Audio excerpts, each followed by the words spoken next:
안녕하세요. 저는 고민을 안고 사연을 쓰게 된 딸아이를 키우는 돌싱입니다. 혹시 후안무치라는 말 아시나요? 잘못을 저지르고도 전혀 미안한 마음을 가지지 않는 뻔뻔한 사람을 가리키는 말인데요. 저에게 전 남편은 딱 그런 사람이었어요. 그런 사람이랑 왜 결혼을 했냐고 물으신다면 그때는 콩깍지에 쓰였다는 거 말고는 답할 게 없네요. 사랑에 빠지면 눈이 먼다고 하잖아요. 제 눈이 정말 너무 심하게 멀었던 것 같아요. 저와 남편은 여느 커플처럼 소개팅으로 만나 사랑을 키웠어요.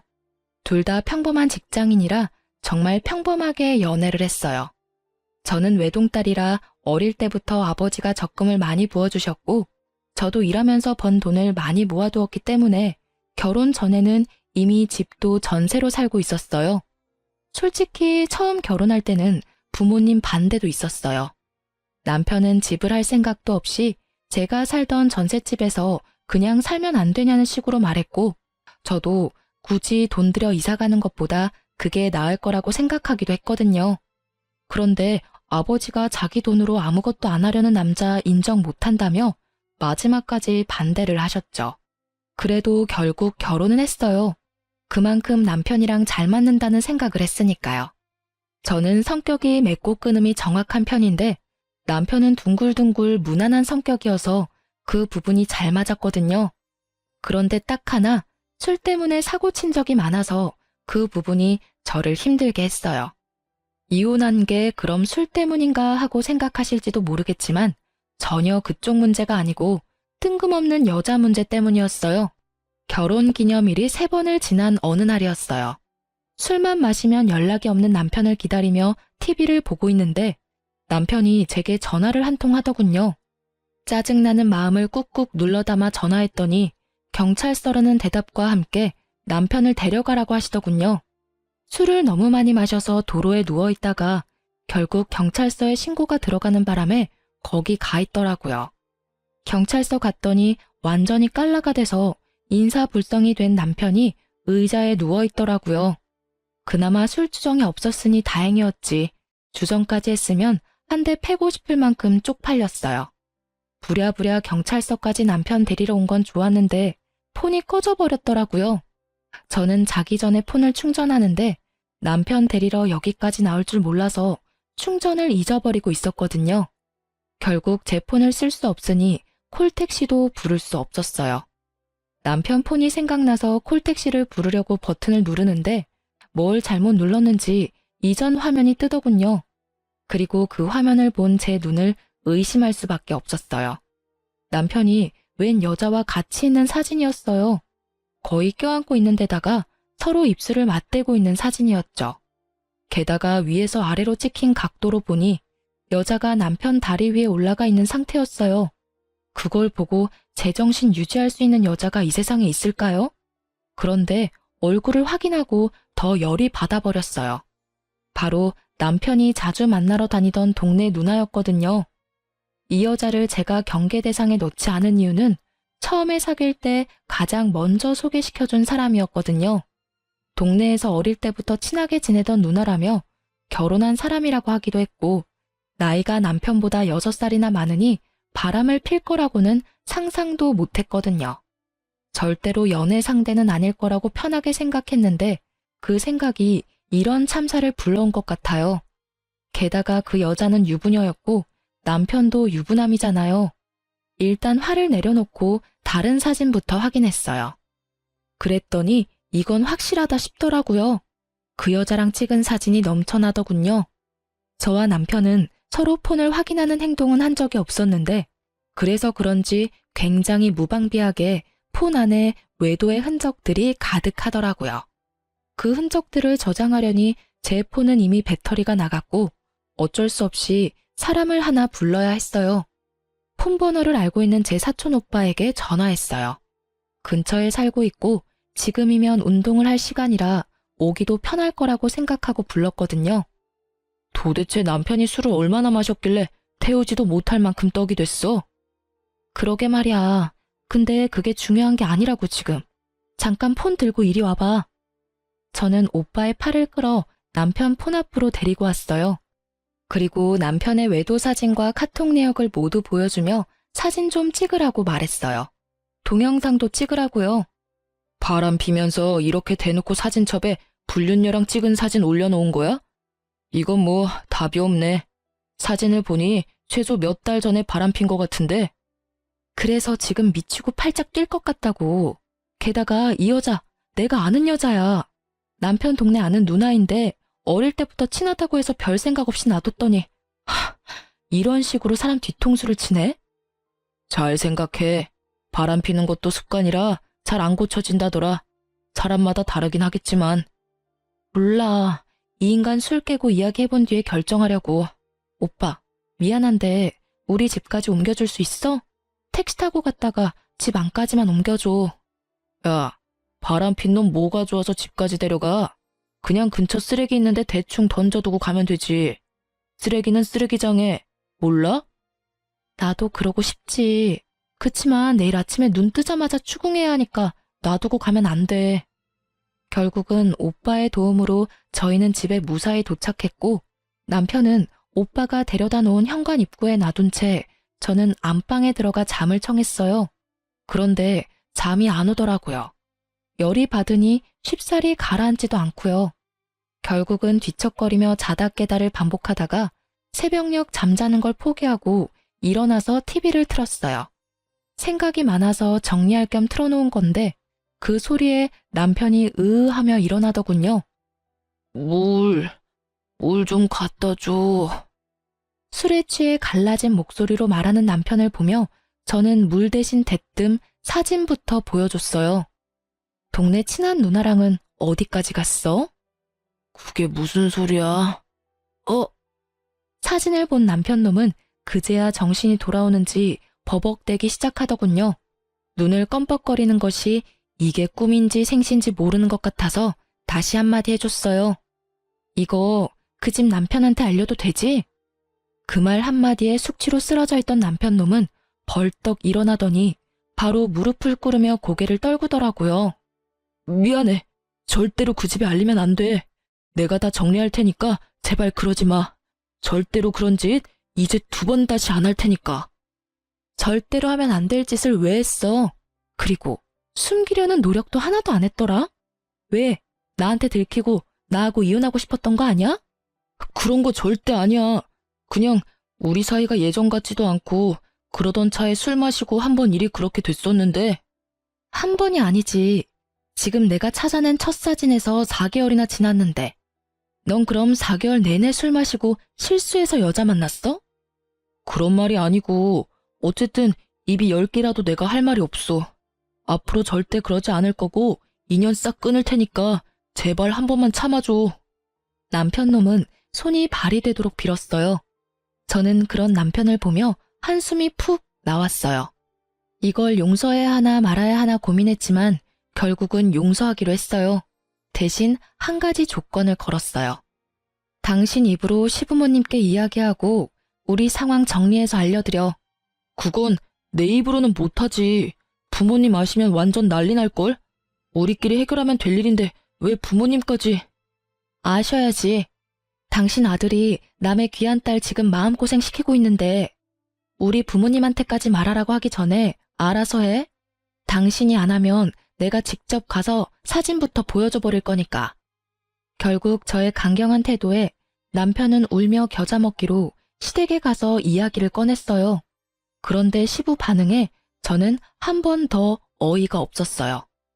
아가, 살다 보면 남자가 실수할 때도 있는 법이다. 다음부터 그러지 않겠다는 다짐만 받아놓으면 이놈이 바보 천치가 아닌 이상 잘 알아들을 거다. 그러니 너도 이런 사소한 일에 신경 쓰지 말고 한 번만 용서해줘라. 저는 시부의 말에 점점 더 짜증이 밀려왔어요. 아니 시부가 대체 뭔데 잘못한 남편한테 면죄부를 주는 거죠? 이미 상처받고 배신당한 건 저인데 왜 시부가 용서해주고 말고를 결정하냐고요. 그렇지만 대놓고 그렇게 이야기할 수는 없으니 남편을 데리고 집으로 돌아와서 남편에게 각서를 받았어요. 자, 여기다가 각서 쓰고 지장 찍어. 각서 내용은 별거 없어. 앞으로 바람을 피지 않는다. 상간녀와 모든 연락을 끊고 깨끗하게 정리한다. 만약 이를 어길 시에 유책 배우자로서 친권, 양육권을 나에게 다 넘기고 내가 당신과 시댁에 준 모든 걸 다시 되돌려 받는다는 내용이야. 그걸 들은 남편은 알겠다며 각서를 쓰고 사인이며 지장이며 다 찍더군요. 저는 남편에게 한 가지 더 조건을 걸었어요. 월급 통장이랑 카드 내역 매달 한 번씩 확인하겠다고요. 돈을 어디다 썼는지 알면 허튼 짓 안 할 테니까요. 그렇게 가정의 평화는 지켜졌지만 뭔가 모를 찜찜함은 여전히 남아 있었어요. 그리고 이 다음 주에 저는 제가 임신 초기라는 걸 알게 됐죠. 잘 됐다고 생각했어요. 큰 산 넘었고 설마 남편이 개또라이가 아닌 이상 다시 이런 일을 벌이지는 않을 거라고 생각했거든요. 제가 상상한 미래는 비온 뒤에 땅이 굳는 거였는데 실상은 달랐어요. 굳다 못해 쫙쫙 갈라져 버렸거든요. 남편이 각서를 쓰고 3개월이 지났을 때 저의 임신은 이제 막 안정기에 들어서게 됐어요. 남편은 제게 외도를 걸린 이후로 집에서는 쭈구리처럼 지냈어요. 당연한 일이었죠. 본인이 제게 잘못한 일이 있으니 집에서 어깨를 못 펴는 거잖아요. 그렇지만 남편이 계속 그렇게 행동할수록 그런 생각이 들었어요. 태어날 아이가 이런 아빠 모습을 보면 어떻게 생각할까 하고요. 교육적으로도 정서적으로도 좋을 것 같지는 않다는 생각으로 남편과 맛있는 것도 자주 먹으려고 하고 대화도 많이 나누려고 노력했어요. 그때의 일을 최대한 빨리 덮어버리고 싶었거든요. 그런데 남편은 떨떠름한 표정으로 제게 맞춰주고는 있었지만 크게 관심은 없는 모습이었어요. 솔직히 그 모습에 한 번 더 상처받았거든요. 외도 후에 마누라한테 잘해주려는 남편은 없을 거예요. 눈치부터 보게 되니까요. 그렇지만 제가 이 정도로 노력하면 본인도 노력을 해야 하잖아요. 이걸 어떻게 해야 할까 하던 중에 저희가 집을 옮기려고 계획하고 있었는데 적당한 집이 나와 집을 옮기려고 준비를 하고 있었어요. 지금 살고 있는 전셋집을 내놓고 아파트로 이사 가려고 했거든요. 그래서 집 청소를 한번 싹 하기로 했어요. 사람들이 집을 보러 자주 올 예정이니 귀금속이나 너무 잡다한 물건들은 당분간 차에 실어놓을 예정이었어요. 제 차보다는 남편 차가 SUV로 크기 때문에 거기 짐을 놓자고 이야기가 됐어요. 남편과 함께 짐을 나르고 있는데 제가 차 안에 있는 물건을 정리하다가 차 키를 잃어버린 거예요. 차 키를 찾으려고 이리저리 둘러보다가 발판 쪽에 떨어뜨렸나 싶어서 조수석 쪽 발판을 들어 올렸더니 아무것도 없더라고요. 그래도 혹시나 싶어 운전석 쪽 발판을 들어 올리려는데 남편이 급하게 다가오더니 차 키 여기 없을 거라며 갑자기 저를 막아서더라고요. 아니, 없으면 없지 왜 막아서는 거지? 이상한 생각이 확 들더라고요. 결국은 남편 저지하고 차 안에 들어가 문 잠그고 발판을 들어봤더니 거기 검은색 폰 하나가 있더군요. 남편 폰과는 다른 기종이었는데 알고 보니 남편 세컨폰이었더라고요. 폰을 열어보니 제 눈을 또 의심할 수밖에 없는 것들을 봤어요. 남편이 또 바람을 피우고 있더라고요. 그것도 저번에 그 누나랑요. 제가 용서해준 지 꼴랑 3개월밖에 지나지 않았잖아요. 게다가 애가 뱃속에 있는데 바람이라니. 열받은 제가 차문을 열고 나왔어요. 너 이거 뭐야? 폰 숨겨두고 그 여자랑 또 바람을 피워? 몇 개월 지났다고 또 바람이야. 아니지. 혹시 그때 해결 안 했던 거야? 헤어진다더니 여전히 즐겁게 이중생활하면서 살았던 거냐고. 저는 남편 세컨폰을 열어서 거기 적혀진 카톡 대화들을 읽었어요. 자기야 사랑해. 보고 싶어?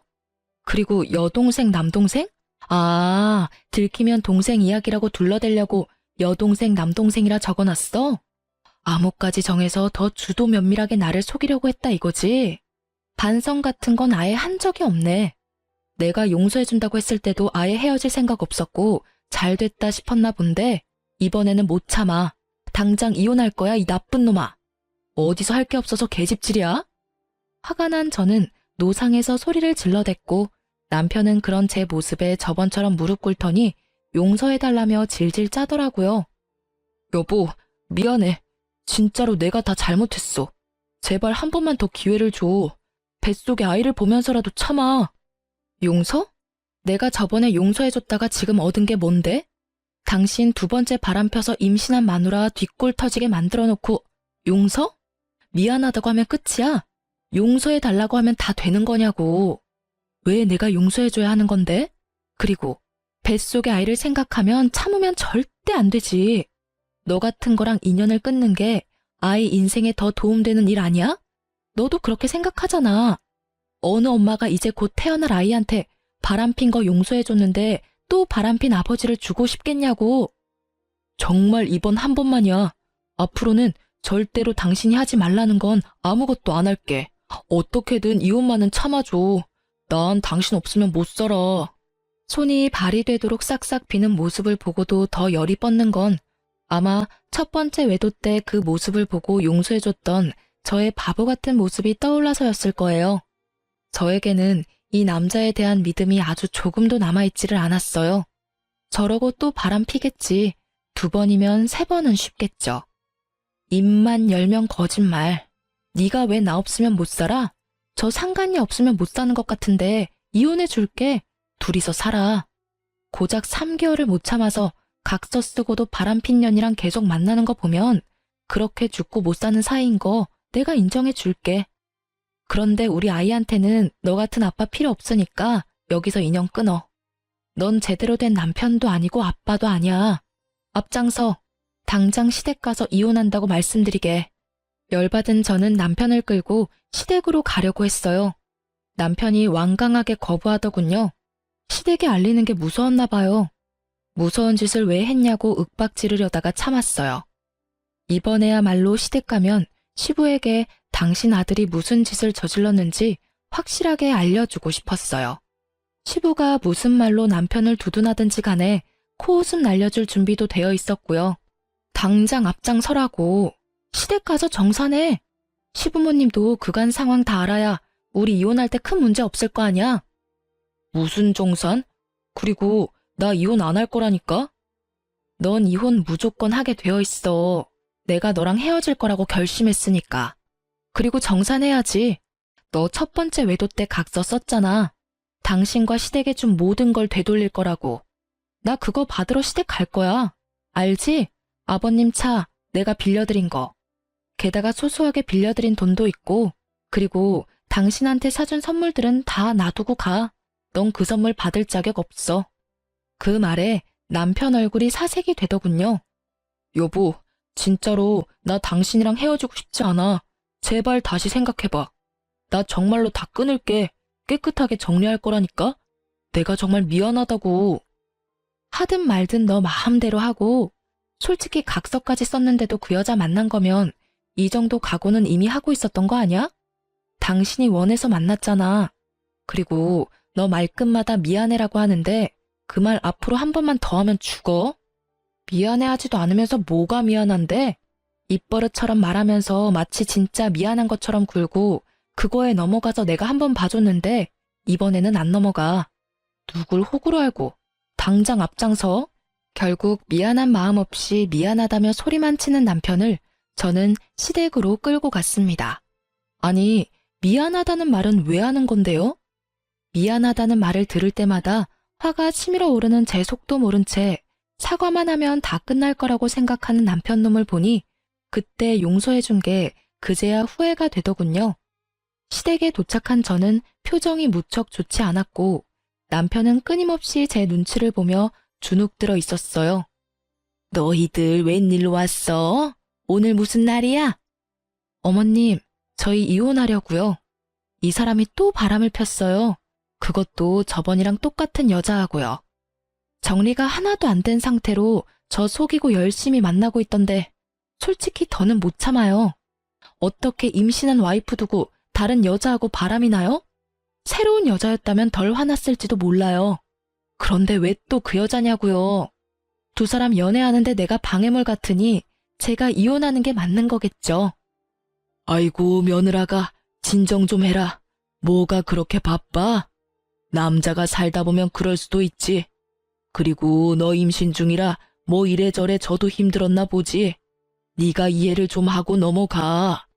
그리고 어차피 상대방도 남편이랑 애가 있다는데 그냥 불장난 같은 거였을 테고 진지하게 만나는 그런 건 아닐 것인데 너도 부인이 돼가지고 그런 불장난을 심각하게 받아들이고 그렇게 난리치면 안 되지.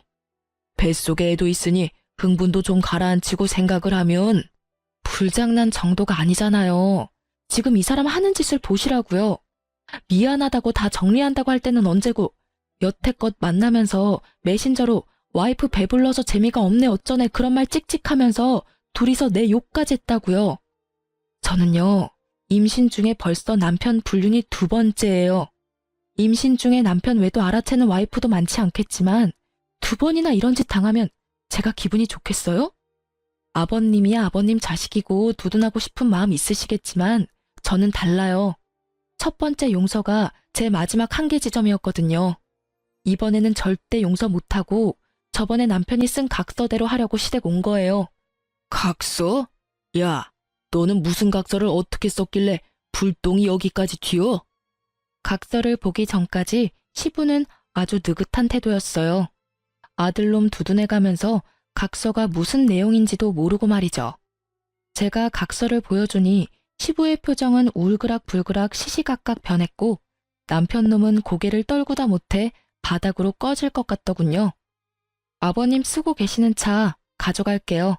그거 어차피 저희 친정어머니 명의잖아요. 운전자 보험에 특약 넣어서 저희 차 몰고 있던 거였으니까 이혼하면 당연히 다시 저희 엄마한테로 돌려주셔야 하는 게 맞는 거고요. 솔직히 이런 일 없었으면 조만간 아버님 차 될 수도 있었는데 그 부분은 죄송하게 생각해요. 제 명의였다면 그것도 재산 분할에 들어가는 거였을 텐데 어머니 명의라서. 그냥 돌려주시는 게 깔끔하실 것 같아요. 제 말에 시부가 완전 열받아서 남편 등짝을 후려 패더군요. 너 도대체 무슨 뻘짓을 하고 다녔길래 집에 불똥이 튀게 만들어? 아랫돌이 간수 잘하라고 내가 몇 번을 말했어. 저번에 너 두둔해주고 잘 넘어갔으면 네가 알아서 잘했어야 하는 거 아니냐?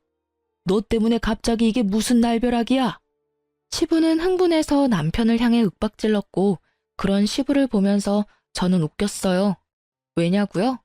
아니 처음에 남편 바람 폈을 때는 자기 차 뺏길 정도로 위급한 게 아니라서 남편 용서하라고 마음 넓은 척 굴더니 결국 자기가 차 뺏길 것 같으니 남편에게 너 잘못했다고 말하는 건 도대체 무슨 심보인지 모르겠거든요. 잘못된 건 잘못된 거고 잘한 건 잘한 거라는 심플한 게 이 집에는 없는 거예요.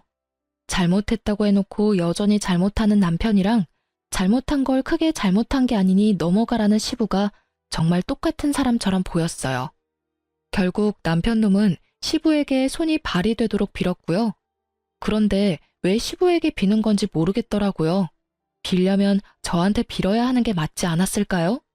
시니컬한 표정으로 쳐다보고 있는데 시부가 저한테 급조된 미안한 표정으로 말했어요. 아가, 정말 미안하다. 내가 자식을 잘못 키웠어. 내가 그런 짓 절대로 못하게 할 테니 이번 한 번만, 딱 한 번만 더 용서해 주려무나. 이놈이 100번 1000번 잘못했지만 죽을 죄를 지은 것도 아니고 그 여자랑만 잘 떼어놓으면 너도 마음이 편할 테니까.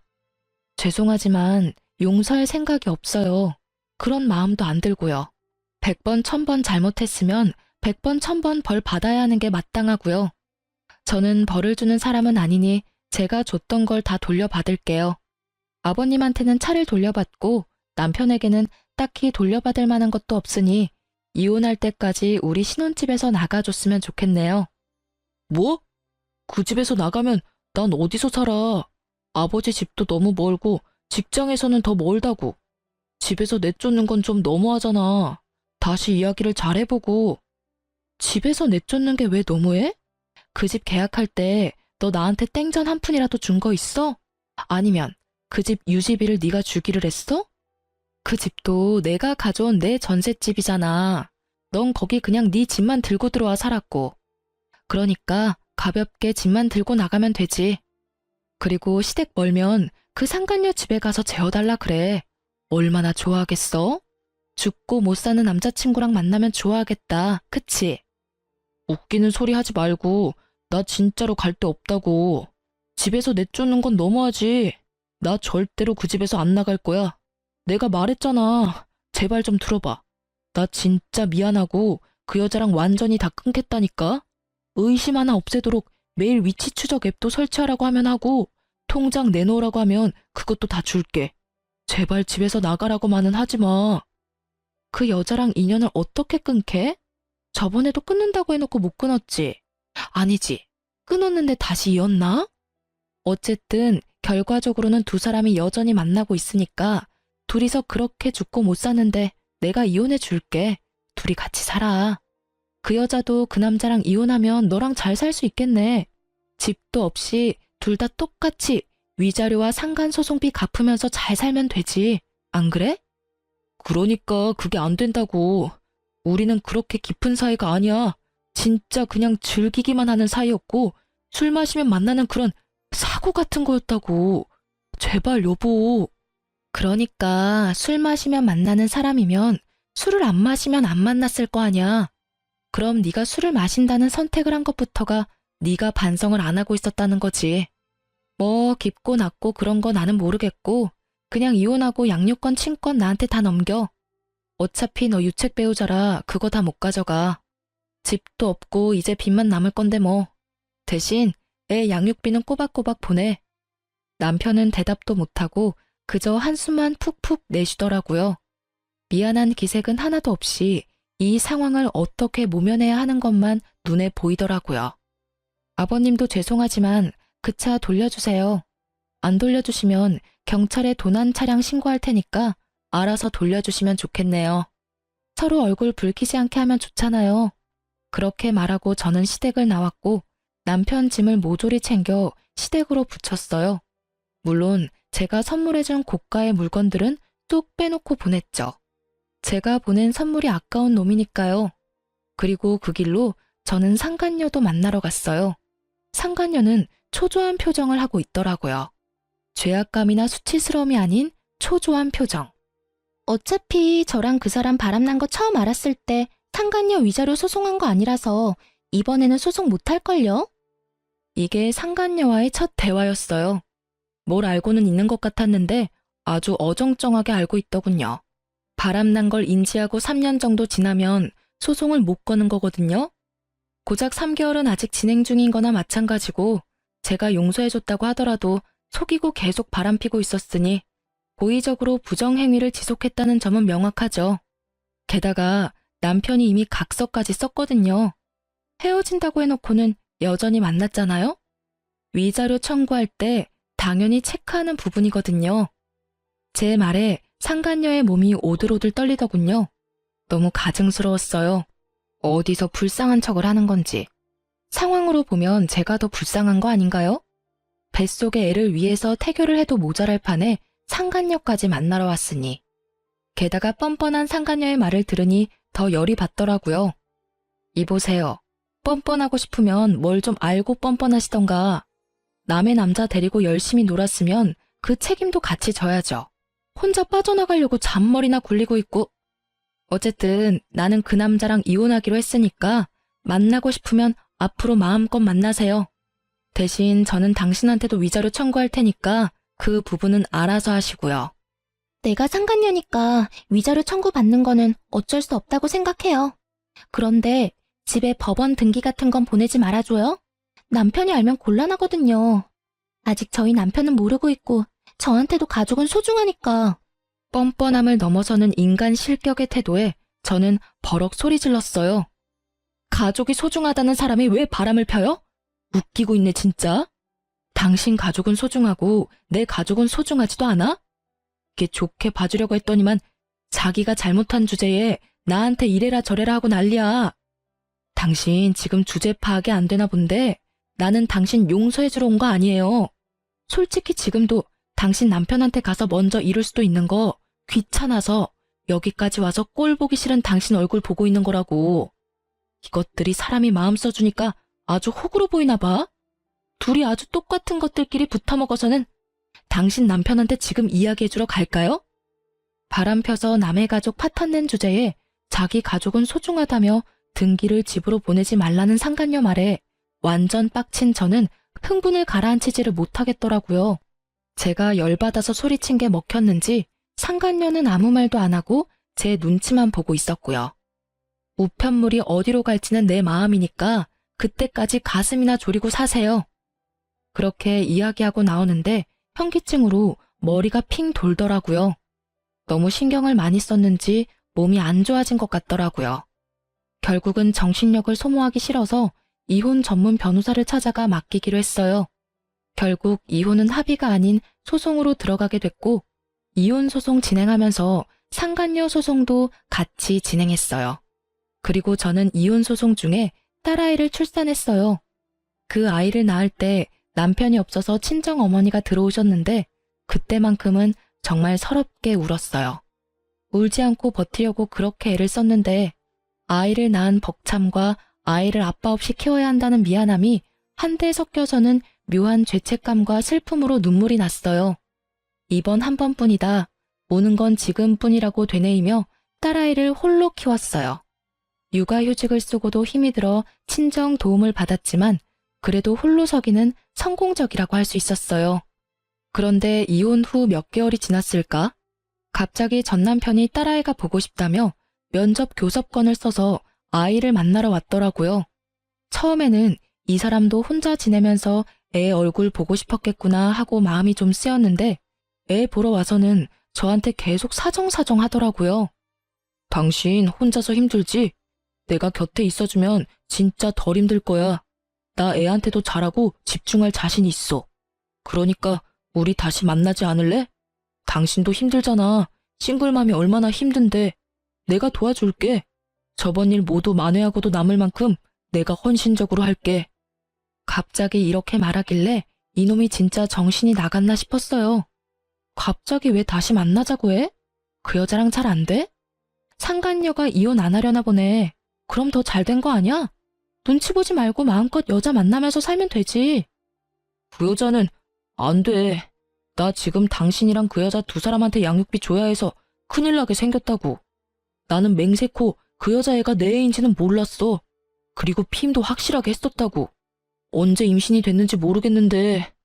여기까지 듣고 나니 그럼 그렇지 하는 생각이 들더군요. 정신이 돌아올 리가 없죠. 고작 3개월 만에 바람피는 놈인데 몇 개월 됐다고 제정신이 돌아오겠어요? 점점 썩어가는 제 표정은 아랑곳하지 않고 전 남편 놈의 이야기는 계속됐어요. 들어보니 웃기지도 않더라고요. 제가 출산한 때에 상간녀도 임신 6개월 차였다고 해요. 당연히 상간녀 남편도 제 전 남편도 상간녀의 뱃속에 있는 씨가 당연히 상간녀 남편인 줄 알았다고 해요. 그래서 상간녀 남편이 상간녀를 극진히 모시면서 살았는데 제가 그때 위자료 소송도 같이 했잖아요. 그때 결국은 상간녀 집 주소로 손해배상 우편물이 가는 바람에 상간녀 남편이 알게 된 것 같더라고요. 결국 불륜 사실을 알게 된 상간녀 남편이 뱃속에 애가 누구 애냐며 난리를 친 건 어찌 보면 당연한 일이겠죠. 그런데 상간녀는 그 상황에도 대쪽같이 뱃속의 애는 자기 남편 애라며 실랑이까지 했다고 해요. 상간녀의 남편도 애가 나오기 전까지는 알 길이 없는 데다 여자가 극구 자기 아들이라고 하니 긴가민가 했대요. 그렇지만 일단 불륜은 했다는 게 확인이 되었으니 용서할 마음은 없었나 보더라고요. 결국 두 사람은 출산 전까지는 별거했다고 하더라고요. 그 얘기를 듣는데 살짝 놀랐어요. 그 여자가 무슨 생각으로 애를 낳을 생각을 했는지 모르겠어요. 어차피 확률이 반이니까 그쪽일 가능성이 있다고 생각해서 아이를 낳으려고 했던 것 같은데 결국은 나쁜 선택이었어요. 1년 채워 애를 낳고 당당하게 유전자 검사를 했는데 상간녀 남편의 아이가 아닌 제 전 남편의 아이였다고 판명난 거죠. 결국은 전 남편은 졸지에 친자식이 둘이나 생긴 거였어요.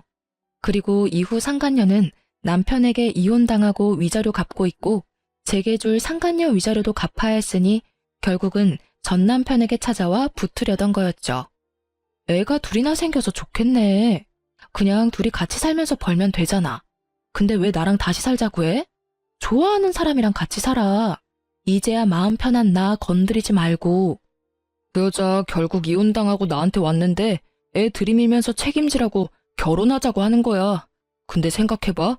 그 여자 이혼당하면서 유책 배우자 돼서 위자료 내야 하는데 당신이 낸 상간녀 위자료 소송도 결국에는 위자료 지급해야 하잖아. 그런 상황에서 나한테 오면 나라고 별 수 있어? 나도 그 상간남한테 위자료 소송 걸려서 돈 내야 하는데 둘이 같이 있으면 빚더미에 앉는 거 순식간이라고. 그래서 안 된다고 했는데 내 자식이라고 결혼 안 할 거면 양육비라도 내놓으라고 난리잖아. 전 남편의 말은 이상하게도 들으면 들을수록 저를 빡치게 만들었어요. 이제 상관없는 사람이라 그런 이야기에 화를 내지 않을 때도 된 것 같은데 말이죠. 결국은 딸아이를 보러 온 이유가 양육비를 한 명분이라도 덜 내기 위해서 교섭을 하러 온 거라는 걸 알게 된 저는 참지 못하고 그 자리에서 남편 싸대기를 날려버렸어요. 남들이 보든 말든 부끄러움보다는 이놈을 그냥 놔두면 안 되겠다는 생각이 더 컸거든요. 야, 이 썩을 놈아. 네가 뭘 잘해서 지금 여기 와서 합치자는 소리를 해? 상간녀 임신시킨 게 내 잘못이야? 양육비를 두 사람한테 주려니까 아까워? 그럼 그런 짓을 하지를 말았어야지. 역시나 사람은 고쳐 쓰는 게 아니라더니. 너 제정신 돌아올 줄 알았던 내가 미친년이지. 내가 지금 무슨 생각을 하는지 너한테 알려줘? 아랫돌이 잘못 눌려서 집안 풍비박산 만든 건 물론이고 지 인생까지 스스로 나락 보내버리는 한심한 놈하고 지금이라도 이혼해서 정말 다행이라고 생각해. 알아? 네가 우리 딸 핑계대고 여기 와서 그런 말 하지만 않았어도 이 정도로 화나지는 않았을 거야. 저는 딸애가 1살도 안 되어 말을 이해하지 못하고 있다는 것에 정말 깊은 감사를 할 수밖에 없었어요. 만약 이 아이가 커서 이 한심한 놈이 아빠라는 걸 안다면 정말 생각만으로도 끔찍해요. 딸아이에게는 차라리 아빠의 존재를 숨겨버리고 싶을 만큼이었어요. 남편 놈은 저한테 한 대 맞고도 정신을 못 차리는지 배째라식으로 누워 애처럼 떼를 쓰더군요. 몰라. 나도 지금 너무 힘들다고. 당신이 안 도와주면 파산해서 양육비고 뭐고 아무것도 못 보낼 거라고. 그러니까 당신이 좀 알아서 해줘. 그쪽이랑 다르게 우리는 부부 사이였잖아. 작년까지만 해도 부부 사이였었지. 지금은 아니고. 잘 됐다고 생각하라고. 두 사람 사이에 어떤 방해물이 있어도 잘 만날 자신 있던 거 아니었어? 그깟 위자료 양육비 같은 거 크게 신경 쓰지 말고 만나. 그 여자도 남편이랑 헤어졌다니 잘 됐잖아. 알콩달콩 위자료 갚으면서 그쪽 아기 재롱 보면서 살아. 나랑 사느니 그 여자랑 사는 게 더 마음 편할 거 아니야? 전혀 마음 편하지 않다고. 당신도 잘 생각해봐. 애가 얼마나 힘들겠어. 아빠 빈자리를 느끼면 나중에 우리 아빠 어딨냐고 물으면 어떡할래? 그런 일 있을까봐 미리 당신한테 이야기하는 거라고. 찌질한 새끼. 정말 욕하고 싶은 걸 절실히 참으며 뻘소리 짓거리는 남편을 소리쳤어요. 나랑 살면 마음 편할 것 같아? 그러게 왜 아빠 빈자리를 느끼게 할 짓을 했냐고. 그랬다고 내가 당신한테 기회를 안 준 것도 아니잖아. 이미 한번 용서했으면 그때 깨끗하게 헤어졌었어야지. 그러면 이런 일 없었을 거 아니야. 그 여자 다시 만나려고 생각했을 때는 이런 일 생각도 못했지. 앞날을 좀 생각하고 살아, 이 나쁜 놈아. 그리고 나는 네 상간녀 바람막이는 절대 안 될 거야. 그리고 내 새끼 양육비도 절대로 다 받을 거고. 당신이 안 주면 당신 어머니 아버지한테까지 가서라도 받아올 거니까 알아서 잘 처신해. 한 줌의 용서도 없는 제 목소리에 남편 놈은 다시 또 질질 짜며 불쌍한 얼굴로 저를 쳐다보더라고요. 미안함은 전혀 없으면서 미안하다고 말하며 지가 원하는 것만 말하는 놈이 용서를 구하는 것 자체가 거짓인 거잖아요. 이때 정말 후안무치라는 말이 딱 떠올랐어요. 표정만 미안하고 전혀 미안함을 못 느끼는 사람이 전 남편이었던 거죠. 그렇게 전 남편을 놔두고 씩씩거리며 딸애를 데리고 나오는데 정말 눈물이 줄줄 났어요. 슬픔이 아니라 분노의 눈물이요. 저딴 미친놈도 내 딸이라고 결국 면접 교섭권을 쓰면 만나게 해줘야 한다는 게 너무 싫었거든요. 전 남편놈 하는 꼴을 보니 이번 한 번으로 끝날 것 같지도 않았고 볼 때마다 저지랄을 할 것 같아서 앞으로가 더 답답했어요. 솔직히 남편의 첫 번째 외도를 발견했을 때 저도 쉬운 마음으로 용서했던 건 절대 아니었어요. 외도를 겪어본 여자들은 다 그렇겠지만 그게 용서를 한다 만다의 판단이 가능한 게 아니거든요. 판단을 한다보다는 속어법이죠. 용서를 하는 것이 내게 더 나은가, 용서를 하지 않는 것이 내게 더 나은가. 당연히 제 입장에서 생각할 수밖에 없는 문제이기도 하고요. 이미 상대방은 저를 상처 주었고 그 상처는 아물지 못할 거라는 걸 아니까요. 그래도 용서했던 건 남편의 미안함이 진짜라고 믿었기 때문이었어요. 그런데 미안함도 만들어낼 수 있다는 더러운 사실을 알고 나니 마음이 아예 식어버리더라고요. 글을 쓰고 있는 지금도 저는 딸아이와 단 둘이 살고 있어요. 가끔 사람들이 재혼 이야기를 꺼내기도 하고 딸아이니까 다른 곳에 시집 가기도 편하지 않냐고 묻기도 해요. 다들 저를 생각해서 하는 말이라는 건 잘 알지만 딱히 마음이 동하지는 않아요. 사람을 만나는 건 좋은 일이고 생활에 활력이 되지만 아이를 키우면서 만나는 건 힘이 들거든요. 그리고 재혼을 할 만큼 남자에 대한 신뢰가 다시 돌아오지는 않은 상태라 당분간은 이 상태를 유지하고 있을 거예요. 아이를 키우는 재미가 쏠쏠하지만 매번 애를 만나고자 시도하는 남편을 막는 것도 힘들어요. 지금은 아빠라는 존재에 대해 아예 생각하지도 못하게 하지만 앞으로 좀 더 크면 다르겠죠. 곧잘 제 말을 따라하며 놀기 좋아하는 딸애가 어린이집에 들어가서 아빠라는 단어를 알게 되고 왜 자기는 아빠랑 같이 살지 않냐고 물어보면 뭐라고 대답해야 할지 감이 오질 않거든요. 아빠가 나쁜 사람이라고 말하면 아이에게 상처가 될 것 같고 아빠가 바쁘다고 말하면 그럭저럭 넘어갈 것 같긴 하지만 언젠가는 진실을 알게 되겠죠. 혹시 나중에 아이가 좀 커서 왜 자기는 아빠가 없냐고 물어보면 이혼 사유를 솔직하게 밝히는 게 맞을까요? 아니면 이혼했다는 것만 밝히고 그 사이의 일은 어른들의 일이라고 일축시키는 것이 더 좋을까요?